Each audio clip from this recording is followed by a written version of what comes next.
बबुआ। अरे तू आइल हऊ कटनी करे। हाँ।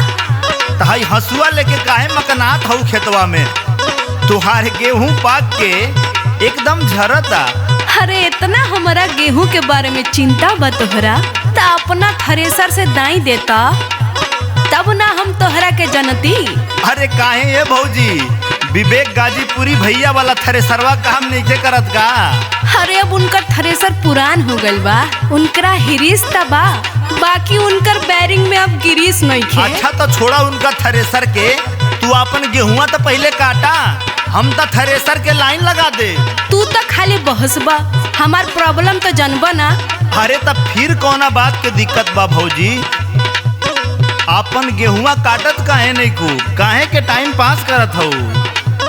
अरे काटे के तो हम काटे देती ए बाबू, लेकिन हमरो कुछ प्रॉब्लम बा। अरे भौजी। हाँ। एगो बात पूछत हई, एकर पहले जवाब दा। हाँ पूछा। तुहरा हम प्रॉब्लम के समाधान करब, सुना। बोला। हसुआ एने बोने लेके भागतारू भौजी हो, खेत में रुकेलू नहीं, और ये रुकेलू नहीं, त गेहूं काटे खाती चौजित में झुकेलू नहीं।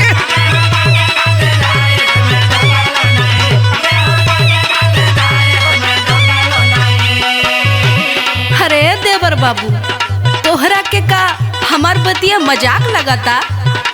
अरे हम बड़ी परेशानी में बनिए बाबू, तू हमार दुख का बुझवा? अरे भौजी तू हमरा पर विश्वास त करा, तुहार दुख दलिदर सब दूर कर दे। ला बतावत हई, सुना। सारा काम हम करिए देवरून, निकम्मा हमर मरद हो गई, हमर मरद हो गई, ढेरनी हुरला से गोमर में दर्द हो गई।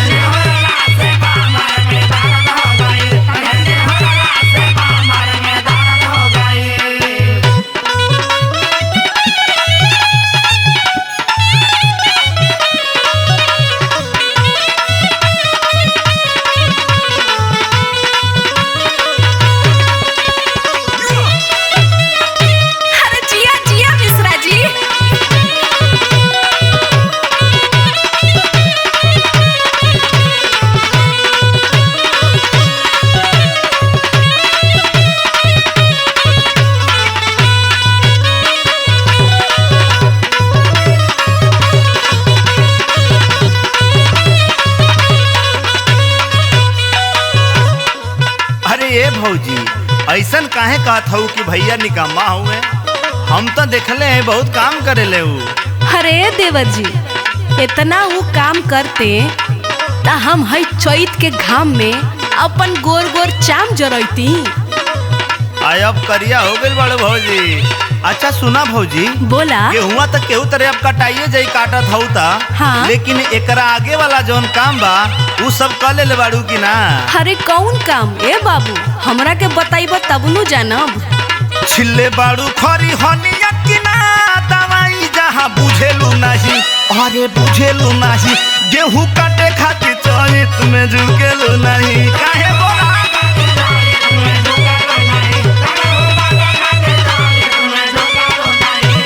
अरे देवर बाबू, सौर सफाई में तो हम एकदम आगे रहिले, कबो हमारा खरिहानी में घास ना जामे। ये बात तो तुहार बहुत बढ़िया बा भौजी। एकदम चकाचौक राखिले, एकदम सफाई रखे का चाहे, ना तो थ्रेसर चली तो सब एने ओने न हो जाई। सुना, सफा छोट कोई दिहल बनी रहे घासों में और गरद भई, हाँ गरद भई, ता निहुरल निहुरल हमरा कमर में दर्द हो गइल।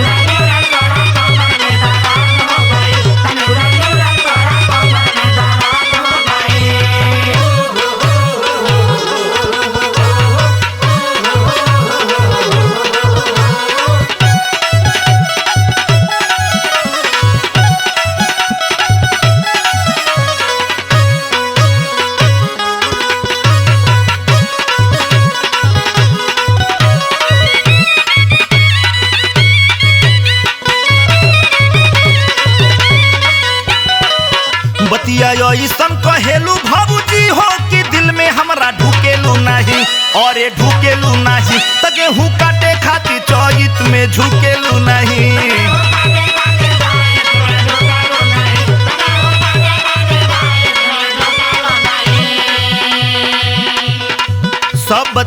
तुहार ठीक है भौजी, लेकिन कोनो कोनो तुहार बतिया जचत नहीं है।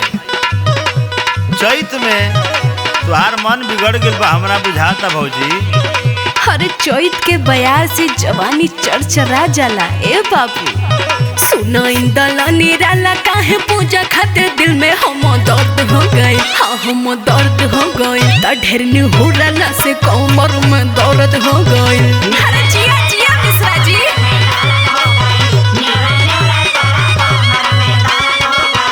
गेहूं काटे खातिर भौजी हो झुकेलू नहीं। ढेरनी हुरला से कमर में दर्द हो गई। गेहूं काटे खातिर भौजी हो झुकेलू नहीं। ता ढेरनी हुरला से कमर में दर्द हो गई। हाय भैया। अरे सुना भौजी, तोहरा में हीमोग्लोबिन के कमी हो गइल बा। मिश्रा मेडिकल पर संपर्क कर, वह तार दवाई करी है।